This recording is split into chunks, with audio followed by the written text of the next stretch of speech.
ரொம்ப இலகுவா தமிழ்ல பாருங்களேன், எண்கள் இருக்கு. என்னைக்காவது நீங்க தமிழ் எண்களை பார்க்கும்போது ஏன்டா இது தப்பா இருக்கேன்னு யோசிச்சிருக்கீங்களா?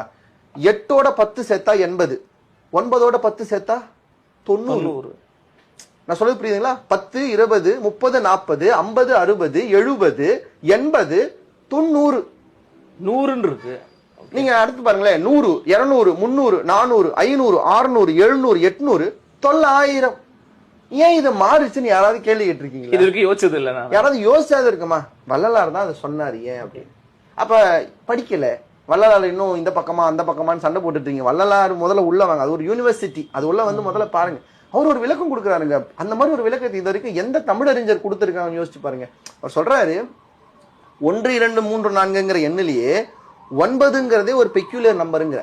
நீங்க 9லயே 10 வந்துருது. 1 10 10ங்கிறது வந்து 10னுடைய விகுதி.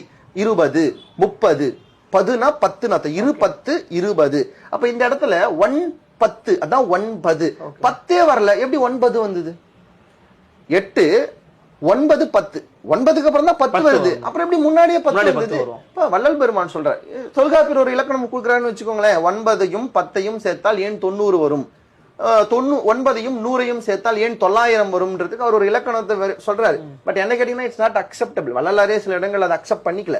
வள்ளலார் அதுக்கு ஒரு தீர்க்கமான ஒரு விரிவு கொடுக்கிறாரு. என்னன்னா, இப்ப எவ்வளவு அழகான ஒரு பொருள் சொல்றாரு பாருங்க. 9 பழைய சொல் அல்ல, தொல்பது தான் பழைய சொல். அதுக்கு உதாரணம் பாத்தீங்கன்னா, நீங்க இப்பயும் தெலுங்குல வந்து தொல்பது தொல்மலுன்னு 9 சொல்லுவாங்க.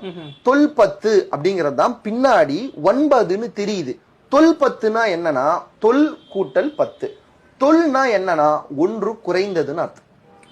தொல் என்றால் 1 குறைந்தது. தொல் 10 என்றால் 10ல் 1 குறைந்தது. 9 10 - 1 9. அததான் தமிழ்ல 9 அப்படின்னா என்ன? தொல் 10 1 குறைந்தது, காரண பெயர்.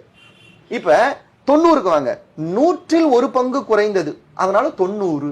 நீங்க 90ன்னு போட்டீங்கன்னா ஏன் 90 போடுறாங்க? அது தொன் 10 தானே சொல்லணும். இல்ல, அது 90. ஏன்னா 100ல் 1, அது தொல் 100. 100ல் 1 10 குறைஞ்சது, 1 பங்கு குறைஞ்சது. ஏன் 900? 1000க்கு 1 பங்கு குறைஞ்சது, ஒரு 100 குறைஞ்சது, அதனால அது 900. இப்படி ஒரு விளக்கத்தை யாருங்க கொடுத்தது தமிழ்ல? படிக்கணுங்க வள்ளலார. நீங்க இன்னொரு சொல்ற பாருங்க, எழுத்து சீர்திருத்தத்தை வீரமாமுனிவருக்கு பின்னும் பெரியாருக்கு முன்னும் செய்தவர் வள்ளல் பெருமான். எத்தனை பேருக்கு தெரியும்? எழுத்து சீர்திருத்தம் பண்ணார், வெளியில வரவே இல்லை. இப்போ வீரமாமுனிவர் என்ன செய்யறாரு, அச்சுக்கு போகும்போது சில பிரச்சனைகள் வருதுன்னு சில எழுத்த மாத்திர. ஆ எப்படி எழுதணும்? ஆ போட்டு மேல ஒரு புள்ளி வச்சோம். வீரமாமுனிவர் என்ன பண்ணாரு, புள்ளி வச்சா நம்ம அச்சு கோக்குறது கஷ்டம்னு புள்ளி எடுத்துட்டு ஒரு சுழிக்கிறார். நம்ம நினைச்சுக்கிறோம் ஆ இப்படிதான் இருந்தது, அப்படி இல்ல.